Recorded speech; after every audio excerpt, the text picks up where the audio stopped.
Good morning all of you.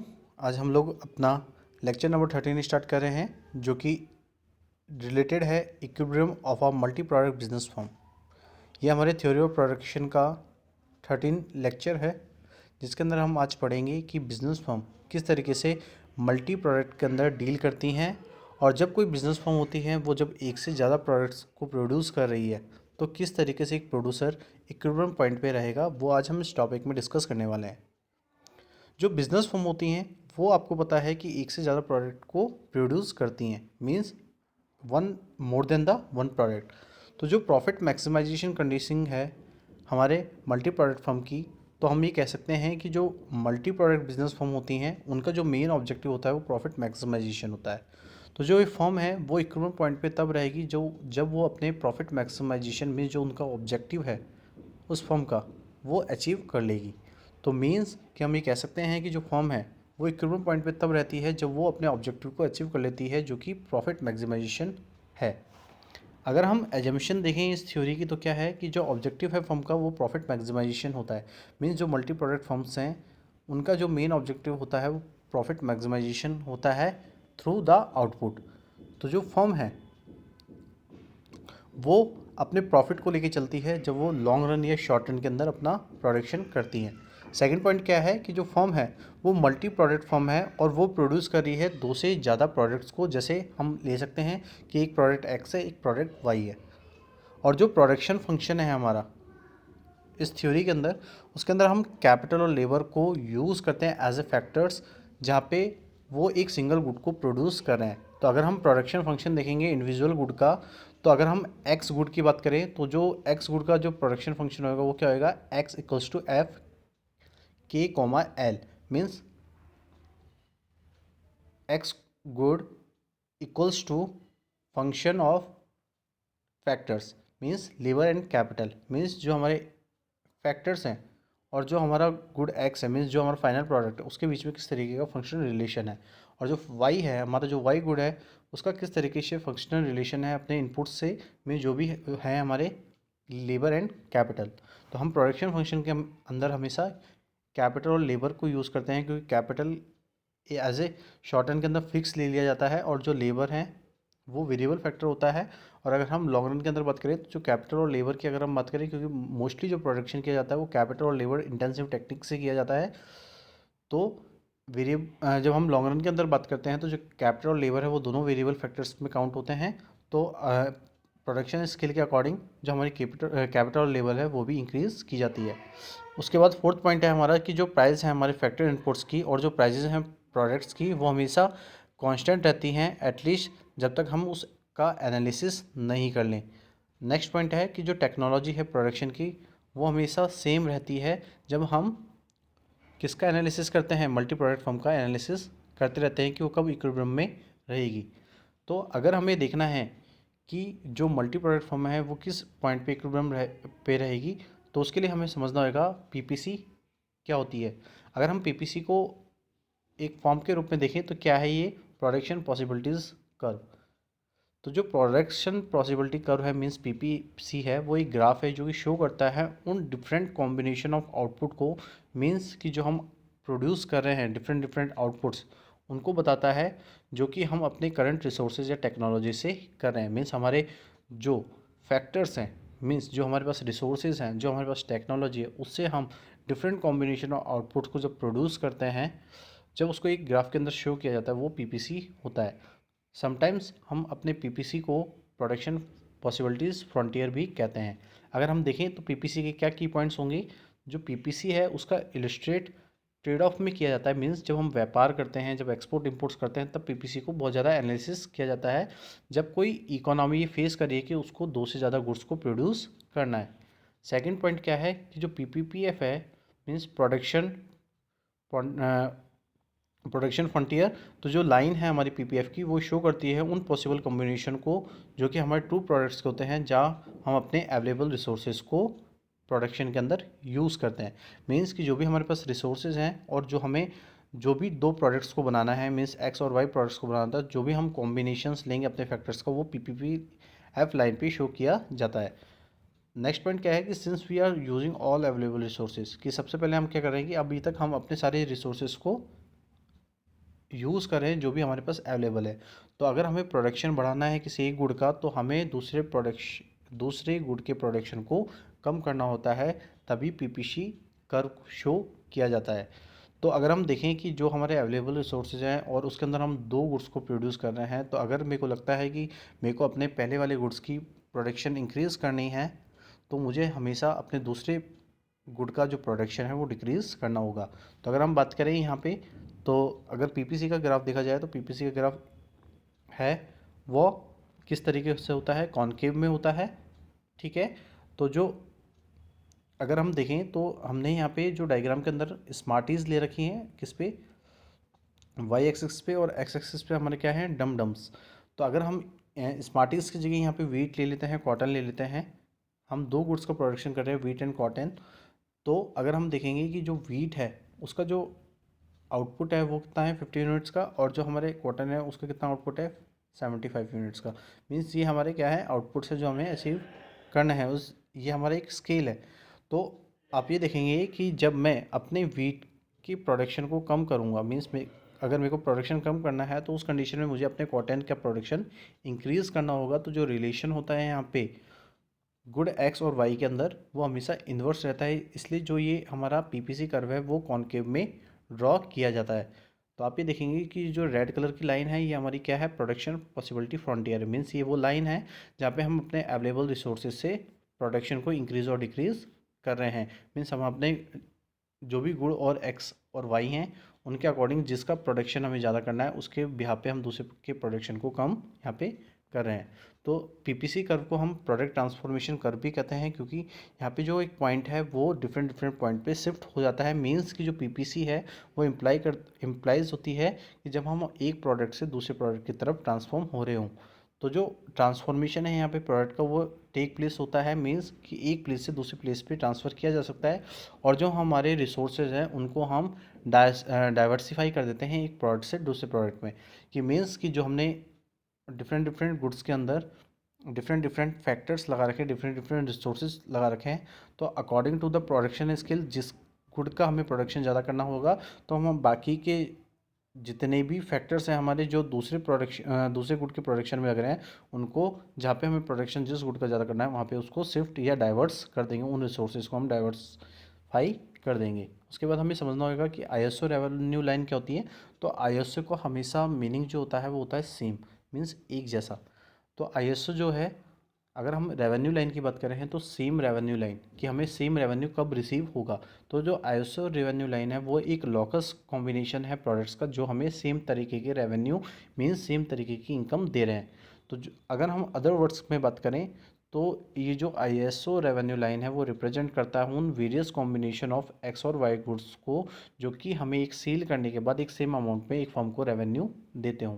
कि means कि हम जो भी कॉम्बिनेशंस ले रहे हैं गुड्स के एक्स और वाई, जैसे कि जब हम इसको मार्केट में सेल कर देंगे और वो उस फर्म को एक सेम अमाउंट का रेवेन्यू मीन्स इनकम देंगे, तो उसको हम कहते हैं आईएसओ रेवेन्यू लाइन। अगर हम इसके की पॉइंट्स की बात करें तो पहला पॉइंट क्या यहाँ पे दे रखा है कि that means to say any points on ISO revenue curve give the constant level of revenue to a firm. हम ये कह सकते हैं कि जो पॉइंट्स हैं या जो आईएसओ रेवेन्यू कर्व है वो एक कांस्टेंट लेवल का रेवेन्यू देता है फर्म को, मीन्स एक जैसा रेवेन्यू देता है, सेम रेवेन्यू देता है किसी फर्म को। तो अगर आईएसओ रेवेन्यू लाइन सबसे हायर है ओरिजिन पॉइंट से, तो वो ग्रेटर रेवेन्यू हमें देगी, मीन्स उस फर्म को ग्रेटर रेवेन्यू देगी। जहाँ पे अगर आप देखें कि आईएसओ लाइन सबसे ऊपर की तरफ है ओरिजिन से, तो वो हमें ज़्यादा रेवेन्यू जनरेट करके देगी। अगर हम आईएसओ रेवेन्यू लाइन का मैथमेटिकल इक्वेशन देखें तो क्या होता है, R equals to P X multiply by X good plus P Y multiply by Y good. तो जो रेवेन्यू है उसमें हम क्या करते हैं कि जो प्राइस पी एक्स है, मीन्स जो प्राइस है गुड एक्स का, और जो प्राइस है गुड वाई की, वो उसके आउटपुट से मल्टीप्लाई करके रेवेन्यू कर लेते हैं। मान के चलें कि जो एक्स गुड्स हैं वो हमें 100 यूनिट्स प्रोड्यूस करने हैं, और उनकी जो प्राइस है वो 10 रुपीज़ पर यूनिट है। मीन्स कि जो प्रोडक्शन है एक्स गुड का वो मुझे 100 यूनिट्स करना है, और 100 यूनिट्स को जब मैं मार्केट में सेल कर दूंगा तो उसकी जो प्राइस मैंने रखी है वो 10 रुपये पर यूनिट रखी है। ठीक है, ऐसे अगर हम वाई गुड की बात देखें तो वाई गुड का प्रोडक्शन जो हमारा है आउटपुट वो 150 यूनिट्स का है। तो जब मैं 150 यूनिट्स सेल करूँगा मार्केट के अंदर तो वो 8 रुपीज़ पर यूनिट प्राइस पे सेल आउट होगा।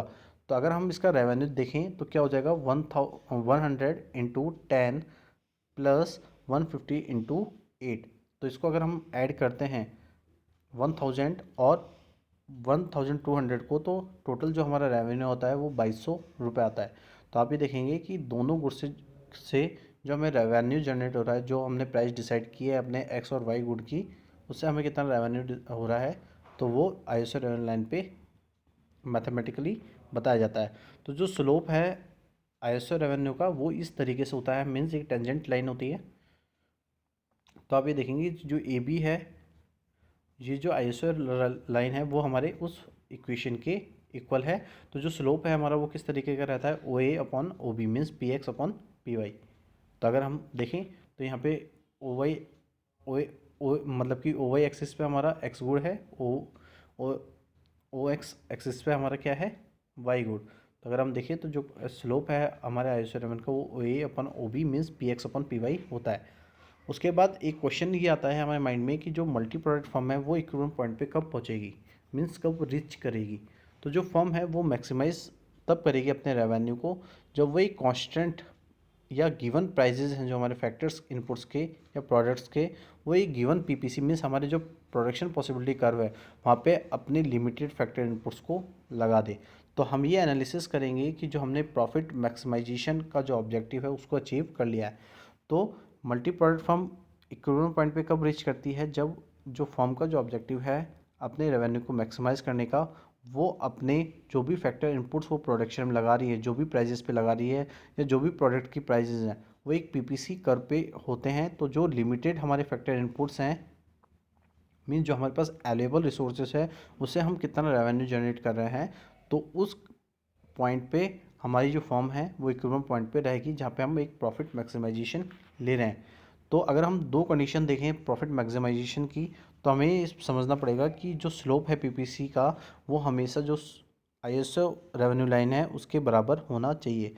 Means M T P T of X and Y good equals to P X upon P Y, means price of X good upon price of Y good. Second point क्या है कि जो PPC है वो हमेशा concave होता है, जैसे कि मैंने आपको बताया कि जो पीपीसी कर्व है वो हमेशा कॉनकेव होता है। तो जो गुड एक्स और गुड वाई है वो इन्वर्स रिलेशन होते हैं। तो वो ये शो करते हैं कि अगर हमें किसी एक गुड का प्रोडक्शन बढ़ाना है तो दूसरे के प्रोडक्शन को कम करना पड़ेगा। अगर ये दोनों कंडीशन आप फुलफिल कर रहे हैं तो किसी फर्म के अंदर, तो आप प्रॉफिट को मैक्सिमाइज इजिली कर सकते हैं। तो आपने यहाँ पे देखा था कि जो एक ये हमारा फर्स्ट पॉइंट था उसमें जब हमने ये बात की थी कि जो आईएसओ पीपीसी कर्व है वो इक्वल रहता है आईएसओ रेवेन्यू लाइन के, मीन्स एमटीपीटी के बराबर। तो एम आर पी टी क्या है, means M R P T है ये, एम आर पी टी का मतलब होता है marginal rate of product transformation, जिसको हम बोल रहे हैं P X upon P Y. तो ये क्या है, ये वो रेट है जब हम किसी एक प्रोडक्ट को ट्रांसफ़र करते हैं किसी अनदर प्रोडक्ट के अंदर। मीन्स कि ये वो रेट है जिसमें हम अपने एक प्रोडक्ट को किसी दूसरे अनदर प्रोडक्ट के अंदर ट्रांसफ़र कर रहे हैं, जब हम अपने जितने भी रिसोर्सेज हैं उनको कॉन्स्टेंटली होल्ड कर रहे हैं। मीन्स हम अपने जो भी रिसोर्सेज हैं उनको तो हम कॉन्स्टेंट रख के और किसी एक प्रोडक्ट से दूसरे प्रोडक्ट की तरफ जाएंगे, तो जो उसकी रेट होती है उसको हम बोलते हैं marginal rate of product transformation. अगर हम अदर वर्ड्स की बात करें तो ये एक वो अमाउंट है वाई गुड का जो कि हमने एक्स गुड के एडिशनल 1 यूनिट में किया है। मीन्स कि अगर मैं अपने एक्स गुड में एक एडिशनल यूनिट और करूँगा तो मुझे वाई गुड को फॉरगन करना पड़ेगा, मीन्स उसके यूनिट्स को फॉरगन करना पड़ेगा, उस अमाउंट को छोड़ना पड़ेगा। तो मैंने आपको बताया था कि क्योंकि हमने ये बात की थी अभी कि जो हमारे एक्स और वाई गुड्स हैं, अगर हमें एक गुड का प्रोडक्शन बढ़ाना है तो क्या करेंगे, हम दूसरे जो गुड है उसका जो फैक्टर्स हैं वो हम अपने गुड एक्स के अंदर लगा लेंगे। तो ये जो एम आर पी टी है means marginal rate of product transformation है एक्स वाई गुड का, वो हमेशा P X upon P Y के बराबर होना चाहिए। तो ये हमने अभी दो कंडीशंस यहाँ पे देख ली थी कि जो फर्म है वो मैक्सिमम रेवेन्यू तब जनरेट करेगी कि जब वो भी जो भी फैक्टर्स उसने अपने इनपुट्स के हैं और जो भी प्रोडक्ट की प्राइजेज हैं वो एक पीपीसी पे हों, मीन्स हमें सेम लेवल का रेवेन्यू दे रहे हों अपने लिमिटेड अवेलेबल रिसोर्सेज से, फैक्टर इनपुट से। तो हम ये एनालिसिस करेंगे कि हमारा जो ऑब्जेक्टिव है प्रॉफिट मैक्सिमाइजेशन का वो हमें अचीव होएगा। तो प्रॉफिट मैक्सिमाइजेशन का मैंने आपको जिस तरीके से बताया कि दो कंडीशन से फुलफिल होता है कि जब पीपीसी है वो इक्वल हो जाए किसके, आईएसओ रेवेन्यू लाइन के, means MRPT of X and Y good is equal to P X upon P Y. और जो पीपीसी है वो हमेशा कॉन्केव टू द ओरिजिन रहे, मीन्स हमेशा इन्वर्स रिलेशन में रहे, तो ही हम प्रॉफिट को मैक्सिमाइजेशन करेंगे। और ये पीपीसी कॉन्केव कब रहेगा, जब हम अपने किसी एक गुड के प्रोडक्शन को बढ़ाने के लिए दूसरे के प्रोडक्शन को कम कर दें। तो वाई एक्सिस पे हमने वाई गुड ले रखा है और एक्स एक्सिस पे हमने एक्स गुड ले रखा है। तो आप ये देख रहे हैं कि जो वाई एक्स है, मीन्स जो ये रेड लाइन है, ये हमारा क्या है, पीपीसी कर्व है, और एन एम जो है वो हमारा रेवेन्यू कर्व है। और जिस पॉइंट पे ये दोनों मिल रहे हैं तो उसको हमने क्या पॉइंट दिया है, ई point, means equilibrium point. Means ये वो पॉइंट है जहाँ पे जो एम आर पी टी है, मीन्स मार्जिनल रेट है हमारे प्रोडक्ट ट्रांसफॉर्मेशन की एक्स और वाई गुड की, वो पी एक्स और पी अपॉन पी वाई के बराबर है। अगर आप ये देखेंगे ई पॉइंट के ऊपर एक रेड में डिज़ायरेबल अननेटेबल लिखा हुआ है कि मीन्स कि अगर मेरे को रेवेन्यू की डिज़ायर ये है, मीन्स यहाँ से ज़्यादा है, मीन्स ये वो पॉइंट है जितना मेरा ऑब्जेक्टिव है, लेकिन अगर मेरे को उससे ज़्यादा की डिज़ायर है लेकिन मैं इस पे अटेनेबल हूँ, मीन्स मैं इस सिचुएशन पे नहीं पहुँच सकता क्योंकि मेरे पास इतने अवेलेबल रिसोर्सेज नहीं है। और अगर हम नीचे वाले पॉइंट की तरफ देखें जहाँ पे अनडिज़ायरेबल है, मीन्स कि ये रेवेन्यू तो मैं इजीली जनरेट कर लूँगा लेकिन उसके लिए मुझे इनएफिशिएंट प्रोडक्शन करना पड़ेगा। मीन्स कि मुझे ये नहीं पता रहेगा कि मुझे अपने कितने फैक्टर इनपुट्स रखने चाहिए, क्या मेरे को अपना प्रॉफिट रखना चाहिए, और जो प्राइजेज हैं हमारे फैक्टर इनपुट्स की वो किस तरीके से डिसाइड की जाए। तो हमेशा ई पॉइंट पे हम अपने जो ऑब्जेक्टिव है प्रॉफिट मैक्सिमाइजेशन को वो अचीव कर पाएंगे। तो इस अगर हम फिगर को देखें तो जो फर्म है वो रीच करेगी क्रोन पॉइंट पे जब वो ई पॉइंट पे होगी जहाँ पे वो बोथ कंडीशंस को फुलफिल कर रही है कि अगर हम प्रोड्यूस कर रहे हैं एक्स को या अमाउंट ऑफ एक्स गुड्स को या वाई अमाउंट ऑफ गुड्स को, तो जो हमारी प्राइजेस हैं हमारे प्रोडक्ट एक्स और वाई गुड्स की वो हमारे पी एक्स और पी वाई के बराबर होगी। तो जो I S O revenue line है वो एम एन है जो कि वो हाईएस्ट पॉसिबल लाइन है जो कि ये रिप्रेजेंट कर रही है कि हमें यहाँ पे हाईएस्ट अमाउंट ऑफ रेवेन्यू मिल रहा है। तो ये वो लाइन, और अगर कोई भी लाइन एम एन के अबव बनेगी तो वो डिज़ायरेबल बट अनअटेनेबल रहेगी। और सिमिलरली अगर कोई लाइन एम एन लाइन से नीचे की तरफ रहेगी तो वो अटेनेबल रहेगी लेकिन अनडिज़ायरेबल और इनएफिशिएंट रहेगी, बिकॉज वहाँ पे हम उस प्रॉफिट को अचीव नहीं कर पाएंगे, उस मैक्सिमम प्रॉफिट को अचीव नहीं कर पाएंगे। तो जो एम एन लाइन है वही एक वो लाइन है जहाँ पे हम अपने maximum highest amount of revenue को जनरेट कर रहे हैं जो कि हमारी इस टू कंडीशंस को फुलफ़िल कर रहा है। तो आज के लेक्चर के अंदर हमने मल्टी प्रोडक्ट फर्म के अंदर किस तरीके से एक प्रोड्यूसर इक्विलिब्रियम पॉइंट पे आता है वो आज हमने यहाँ पे कंप्लीट कर लिया है। तो आज के लिए इतना ही। Thank you so much and have a nice day.